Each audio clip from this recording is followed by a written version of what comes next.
Hey, welcome back to Global Environment. We were looking at the limits to growth model and some of the results, and some of them were kind of controversial. The only way they could make a stable future for us, a sustainable future, was to get the model, have a scenario in the model with no capital growth and no population growth. And from these scenarios, they were able to draw some conclusions about how we might protect the environment, how we might protect our future. Okay, here are some of them. So they had 6 steps to avoid collapse, basically to improve the signal. So if there are problems with the environment, having scientists monitoring the environment so we can identify those in time. The second thing was to speed up the response time. So once scientists find that there are problems, getting that to political institutions so that they can address those properly. Another thing they said might be useful was to minimize the use of non-renewable resources. Okay, so getting off the fossil fuel kick, things that are going to run out or become harder to use. And fourth, prevent the erosion of renewable resources.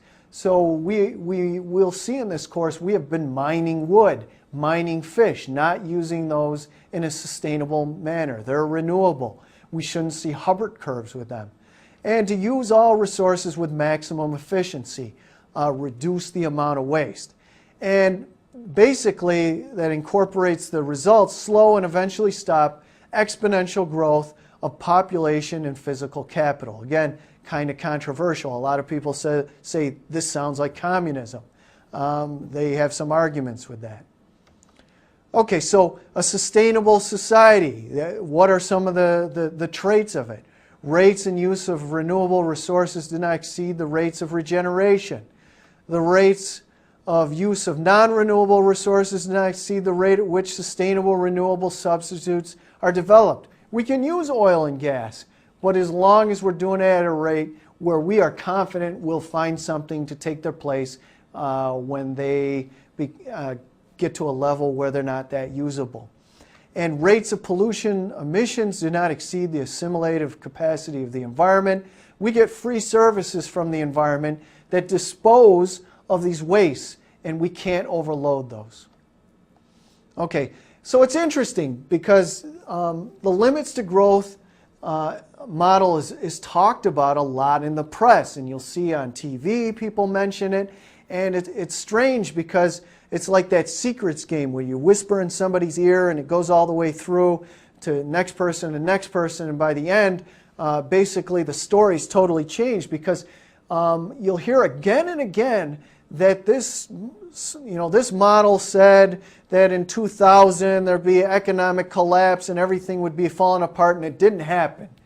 But if you go back to the original study, the original book, and read it, they never said anything like that. But generally, out in the public, it is believed that this model was complete bunk, and it's already been shown to be so. So here's a quote from the president of ExxonMobil.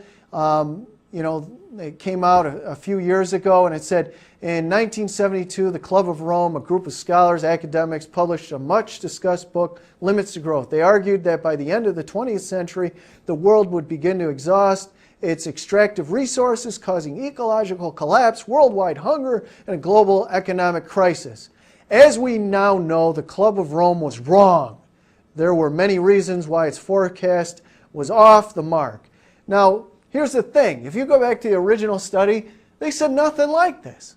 It wasn't even close to this. So it's always important to go back to the source. Now, let's look at it a little bit. Let's look at the 1972 business as usual run. So I'm talking to you at the end of 2008. Maybe by the time you see this, things have changed. But let's look at it. So 2008, we're somewhere in here.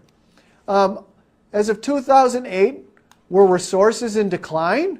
Okay, yeah, most people would say so. Was pollution worldwide rising? Think about CO2 in the atmosphere. Yeah, it's rising. Some places were cleaner, but overall, in the environment, things were getting worse worldwide. Okay, how about industrial output per capita? Okay, it rose for a while. End of 2008, we might be hitting a recession. Okay, that looks on. Food per capita, grains per capita actually peaked in the 1980s.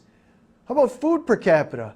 At the end of 2008, we're seeing food shortages in certain parts of the world and real economic problems. So right here, well, maybe. Look at this. Population continues to rise. Yeah, it is. It's slowing down, but it is rising. So look at it. As of 2008, this is dead on. This is right on. And, you know, think to yourself, how many people, how many economists back in 72, any economist, had some kind of model or prediction that is anywhere close to what's going on today? I dare you to find one.